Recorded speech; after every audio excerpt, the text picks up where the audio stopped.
O temporal de ontem foi muito importante para os reservatórios. O sistema Cantareira manteve o volume de água e continua em 6,7% pelo quarto dia seguido.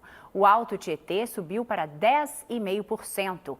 O Guarapiranga, na Zona Sul, onde choveu forte, foi o que mais recebeu água. O nível foi para 35,2%, aliás, de 35,2% para 36,6%. E é da chuva nas represas que depende o abastecimento de 20 milhões de pessoas atendidas pela Sabesp só na região metropolitana. Na segunda reportagem da série sobre a retrospectiva da água, você vai ver que a crise se agravou no segundo semestre deste ano e vai entender por que ela ameaça a economia.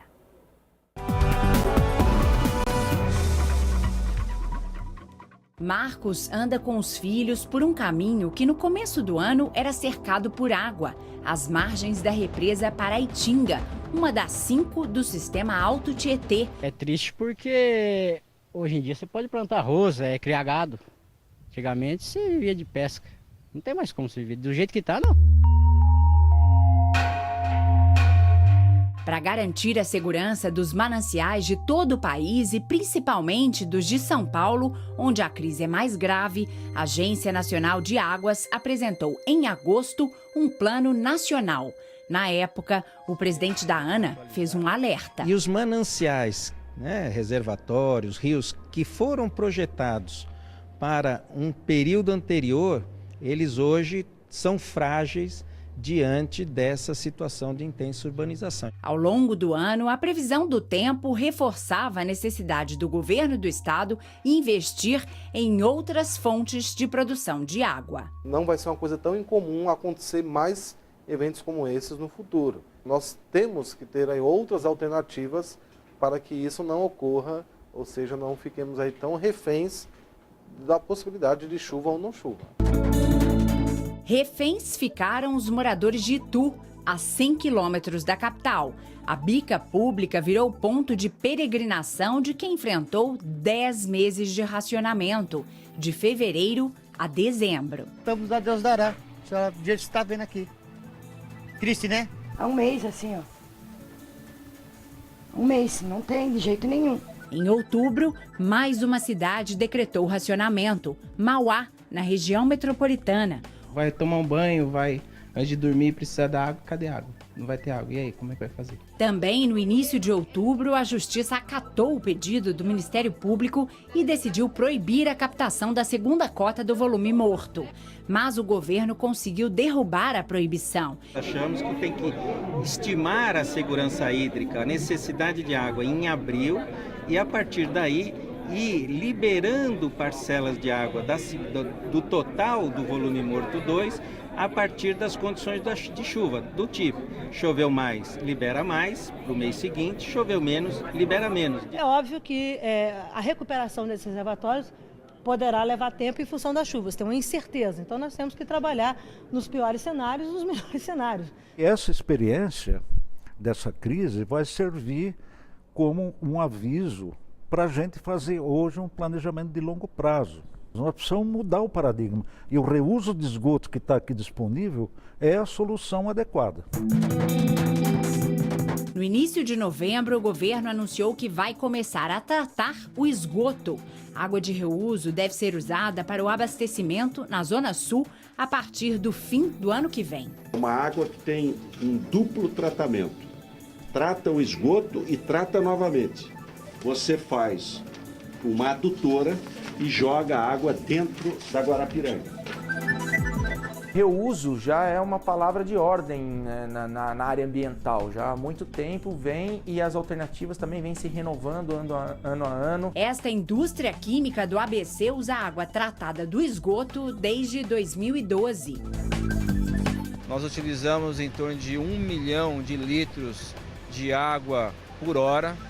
E antes a gente captava essa água do rio Tamandatei, que fica aqui do lado, e parte da água potável que vinha da Sabesp. Se fosse tudo água potável, é como se a gente desabastecesse uma cidade de 150 mil habitantes. É equivalente a São Caetano. A curto prazo, a esperança era de chuva.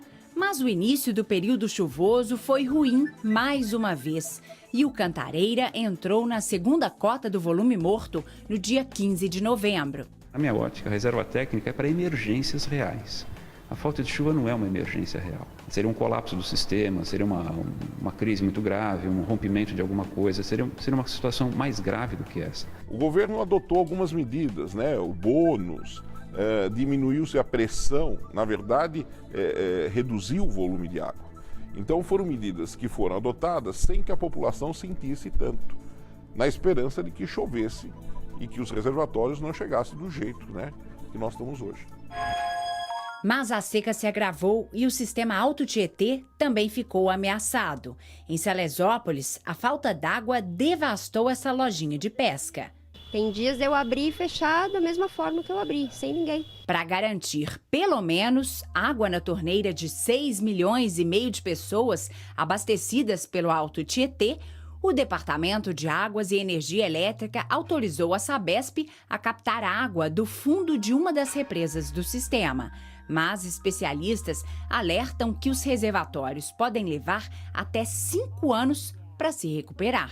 A vegetação que está seca, tem o solo que está seco. Enfim, tem uma série de aspectos que você tem que superar com a quantidade de água, né? Para chegar a janeiro de 2014, o ano que vem, nós precisamos de dilúvio. Aqui dá para entender bem por que os especialistas dizem que os reservatórios podem demorar muitos anos para voltar a acumular água. O solo está rachado e a chuva vai precisar ser frequente e durar muito tempo para que a água penetre, hidrate essa camada e volte a se acumular no fundo dos reservatórios. Para enfrentar a crise que ameaça o estado que produz 31% da riqueza do país, no início de dezembro, a presidenta Dilma Rousseff e o governador paulista assinaram vários acordos, entre eles o da construção do 8º manancial do estado, que vai custar 2 bilhões e 600 milhões de reais. Mas as obras só ficam prontas em 2018. Nós vamos buscar água lá em Juquitiba, na represa do França, no rio São Lourenço, que é um afluente da bacia do rio Ribeira. Mas até lá... Isso afeta não só a vida das pessoas, mas afeta a atividade econômica, afeta a agricultura, afeta tudo o que está envolvido nesse grande metabolismo urbano que é a metrópole de São Paulo. A água é um tema importantíssimo na vida das pessoas, assim como educação, assim como saúde, assim como inflação e assim por diante. Não se trata da questão ambiental, se trata do recurso mais importante para a vida, para a produção. Tem empresas que estão fechando dias de trabalho porque não tem água para funcionar. Como é que vai ser?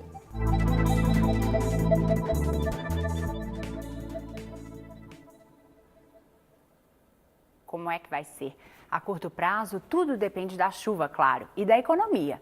Mas uma coisa é certa, a crise trouxe mudanças no padrão de consumo. Quem achava que a água nunca acabaria, agora vai ter de aprender a gastar menos.